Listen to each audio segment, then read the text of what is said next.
All right, Mayor Mary Matalin joins us, but first this.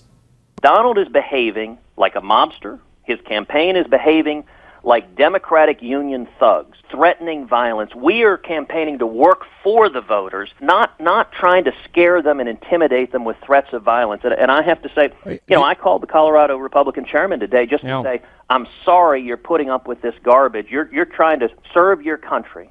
You had an incredible convention, incredible passion and energy from the voters, and the candidate who lost is playing such sour grapes that they are threatening physical violence against you and your family. All right. Mary Matalin joins us, Republican political consultant, former advisor to Vice President Dick Cheney, former campaign director for President George W. Bush. Hello, Mary. Hello, Stevie Wonder.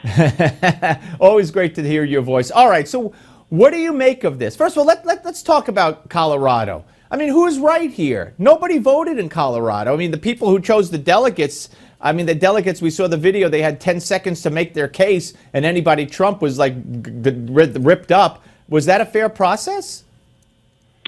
Well, it's been the process. It's been the process in the Republican Party for 160 years, and it's been the process that our entire country was founded on, that we would be, we're a representative republic. We're not a democracy. And the reason the founders made it like that was to guard against mob rule. So these rules have been known for a long time. I can understand why people would think that it is counterintuitive to one man, one vote, but everybody's had this access to the same information, the same rules. Cruz did go out to Colorado, and he won over the crowd. There are a number of Trump people there who said Cruz won them over. So we're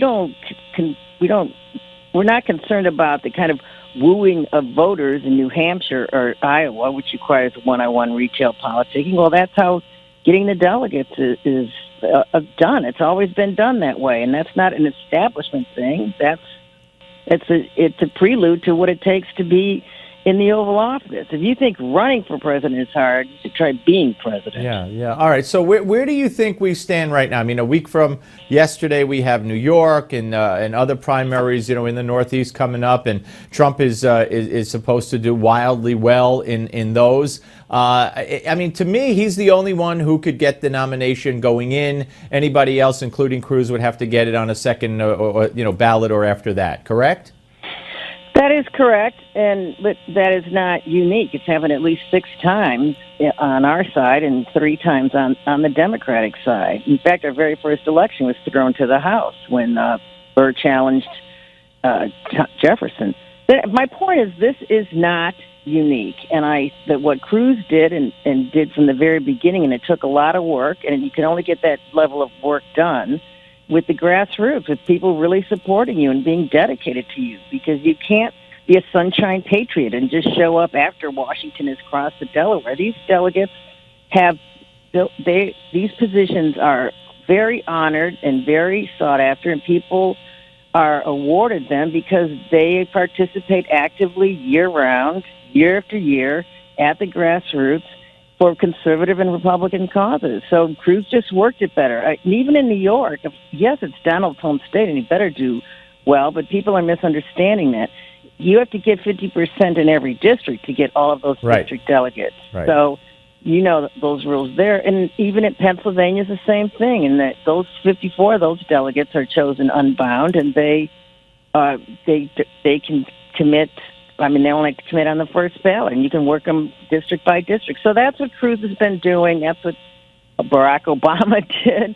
That's what Gerald Ford did. That's what, that's how it's always been done. And there's a reason for it, and I'll say again, it prevents the emotions of the moment to overtake a system. But okay, well, I mean, we could argue the pros and cons of that, because the states that do have votes and where the votes do count from the people, some could say that you could call that mob rule, you could call that democracy. But anyway, I want to move on, and I want to move on to Trump and Steve, I want to take that point. Yeah, 44 states have some sort of indirect process like that. And it's not, maybe I'm using the wrong terms here, but it is to, I don't want to say reward, it's to people who are the most informed citizens, who spend the most time advocating for their causes, working for their causes, that those are the guys that show up at these precinct meetings. And the guys that just want to show up and be angry and express themselves, I understand why they're angry. They're angry at Barack Obama. They're angry at the Republican Party. But the answer to that is not to just throw up their hands and say, let's be for a guy who's not espousing anything that we're actually for. We just think, how worse could the system be? Right. All right, let's move on. Trump recently said that Rubio or Kasich, might make good vice presidents. He spoke nicely of Rubio the other day. Do you see him cutting a deal? And do you see anybody like a Scott Walker or a Kasich or a Rubio willing to accept that deal from Trump in order to secure the nomination is by being number 2 on the ticket?